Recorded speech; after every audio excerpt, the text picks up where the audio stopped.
8 years ago, I had the great privilege to visit the incredible Conjunto pioneer who has a very unique style of his own, Mingo Saldivar, the dancing cowboy. He was really kind to invite me to his house to talk about accordions and music.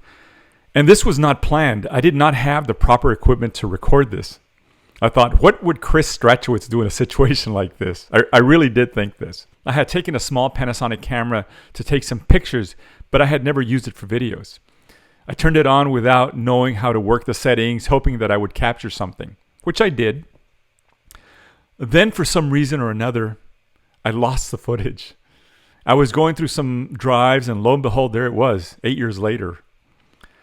It's not the greatest quality, but I think I captured something great. It's only 20 minutes, but Mingo does say a lot, and I hope you enjoy it.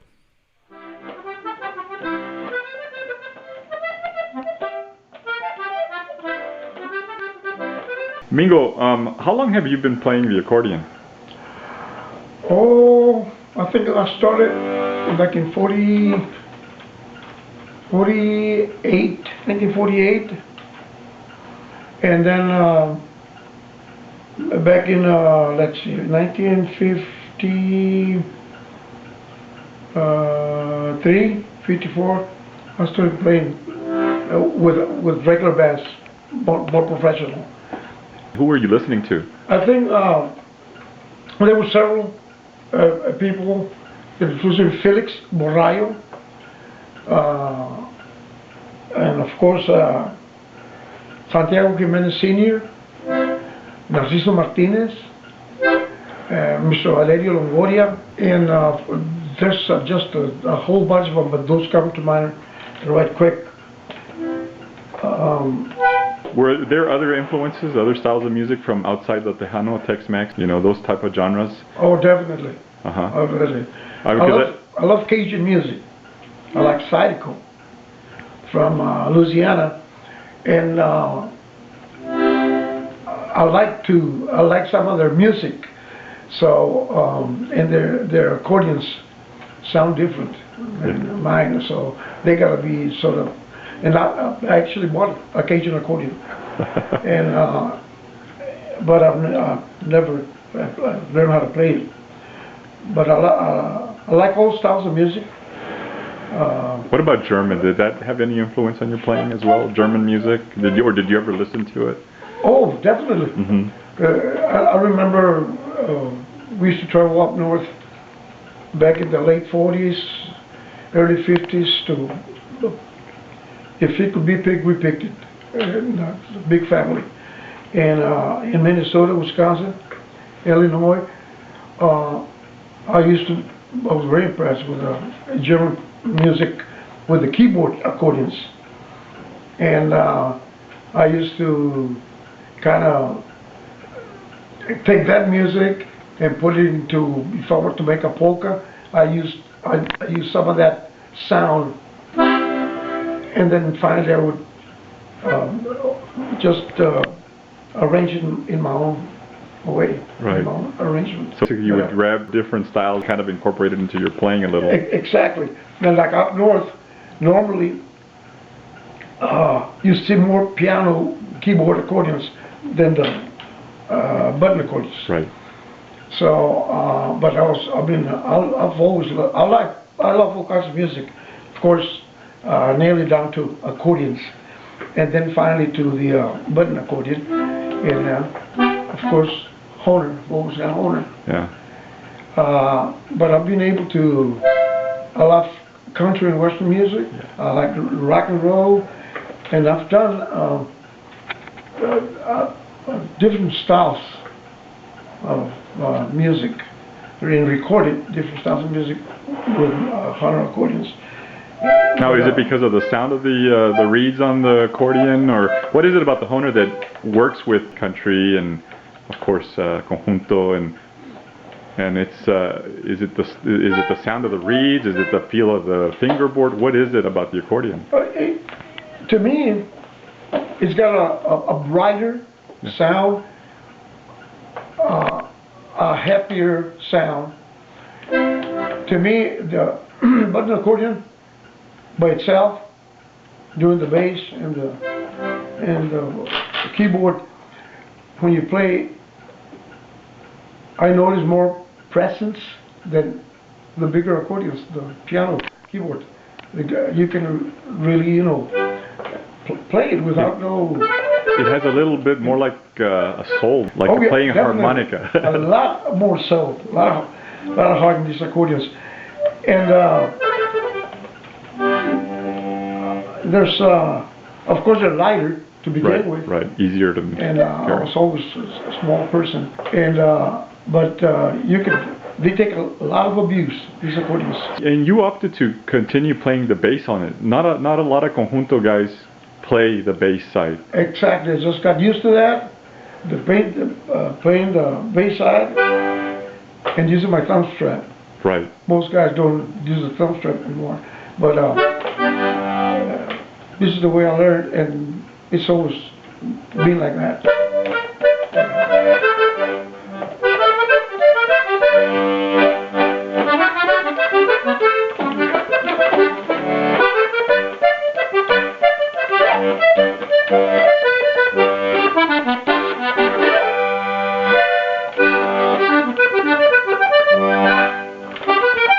So when did you realize that you had your own distinct style? Because I mean, everybody, when you first hear the first notes, we know it's Mingo.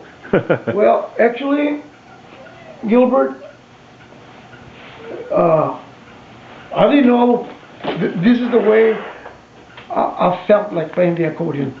I didn't know it was a style until later on in years when I recorded at first with the Guadalupano band, Joey Lopez, and then other local bands that I played with. I always played the way I like. Even if you played a song and the other guy played a song, and the same introduction, I would have to use my own style and add my own little thing. Yeah. Like, I started doing this, for example, like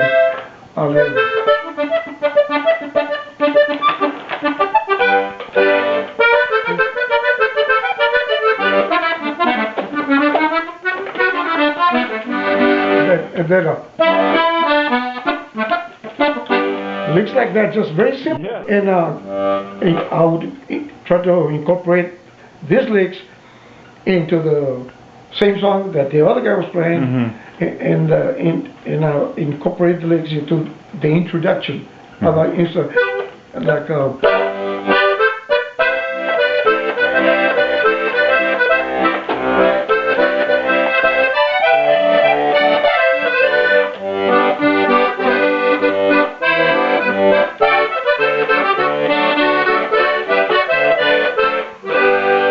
My thing would be.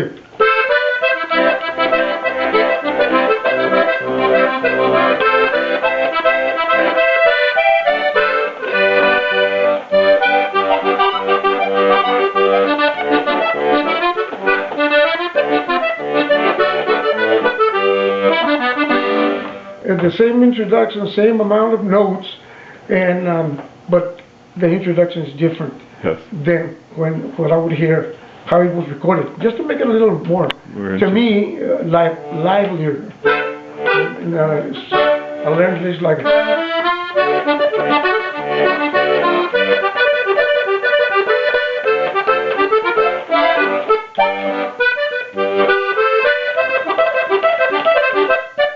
Instead of go.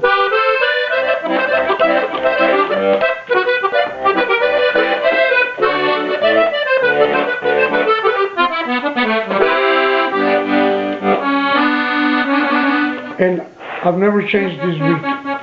Yeah, because I mean, we were talking that some musicians change it, but you basically keep it standard from the factory. It's absolutely standard, yeah. Yeah. Except for the, like I said, we take just a little bit of vibration out. Nothing Honer took out the vibration the way I like it on my F accordion, my most recent accordion. Now, I've noticed that when you sing, you also play at the same time, right? And that, I don't know how that started or when, it just, I can't do one without the other. So when you sing, you have to play. Exactly. 'Cause that's a really hard thing to do both. Well, I guess most you get used to it. Most artists, they'll sing, and then they'll stop and sing, and then they'll play some riffs, and then they stop, and then they sing again. Yeah, and those are styles, their own styles. Right. It just became a thing, a permanent thing, and it doesn't bother me at all to do it. Ay, palomita, si tu paloma le lleva desencontrado tu nido de amor, tu paloma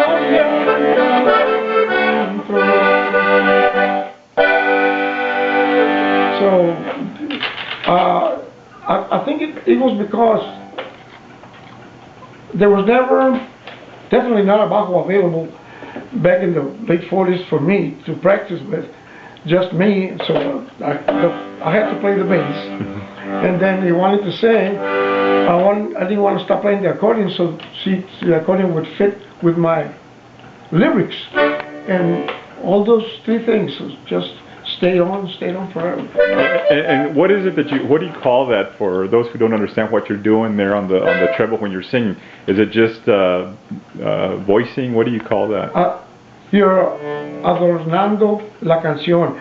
You're singing a song, and you're embellishing me imagino, no? I guess how do you say it?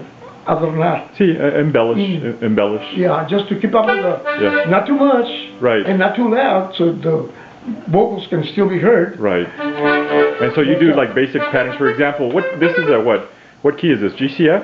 GCF. So let's say if you're singing a song in GCF, you would do sort of like a chord, right? But instead of a chord, you're using different notes for the chord, right? Instead of going like the chord itself. Right. And then. Instead of chords.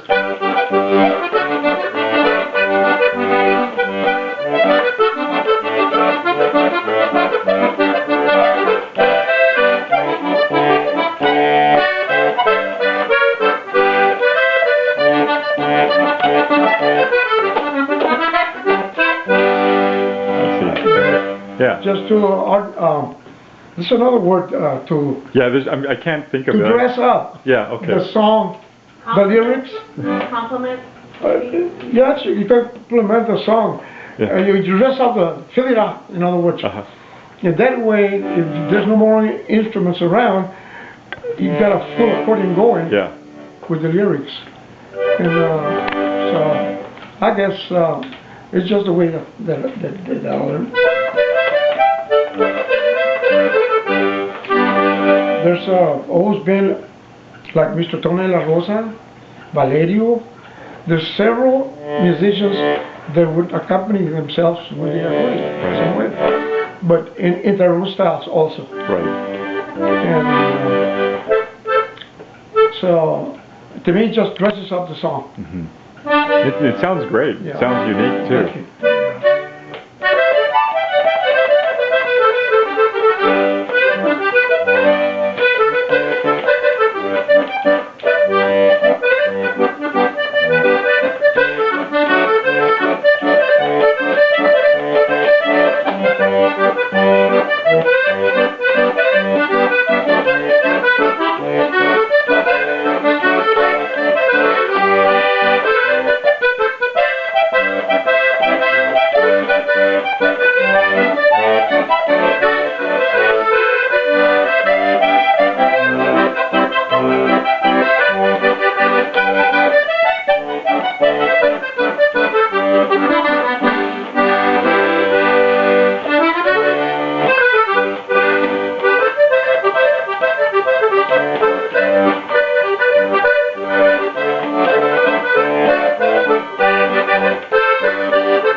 so bad until this morning.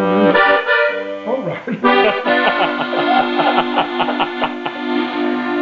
That's great. That's great. So you've written a lot of songs throughout the years, obviously. Do you Yeah. know how many? That one that I wrote that. That's going to be on a new CD. The one that you just did, right? Just now. I never felt the blues so bad. That's a great one. Bilingual.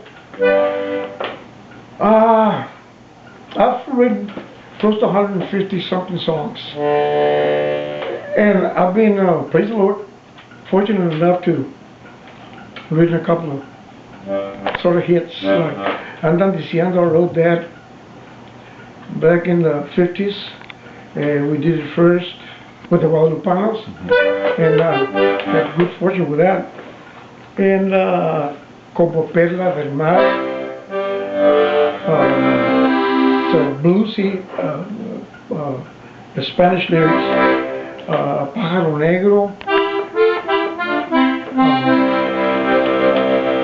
and I don't know, there's a bunch. There's, but I'm thinking of the ones that Palomita Triste,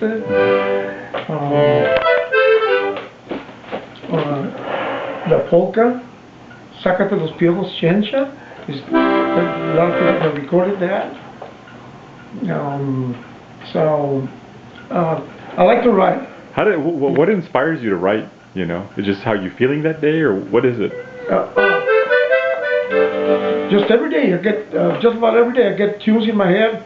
But now I'm at that age where I used to be able to think of a tune on the other side of town. When I got home, I would, without recording it, I'd have the, and always do the tune first before I listen to the tune. If it's a happy tune, that's got to do with the song that I'm going to write to fit that tune.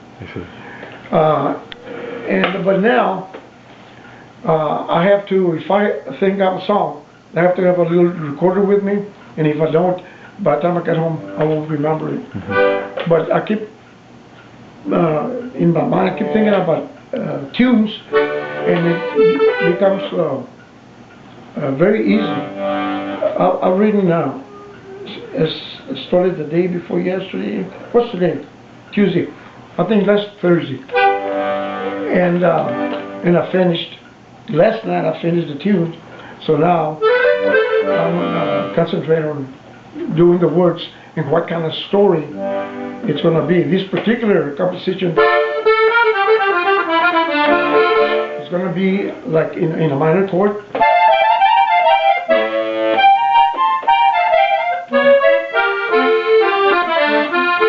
The introduction is going to be on the minor chord, and I'll go.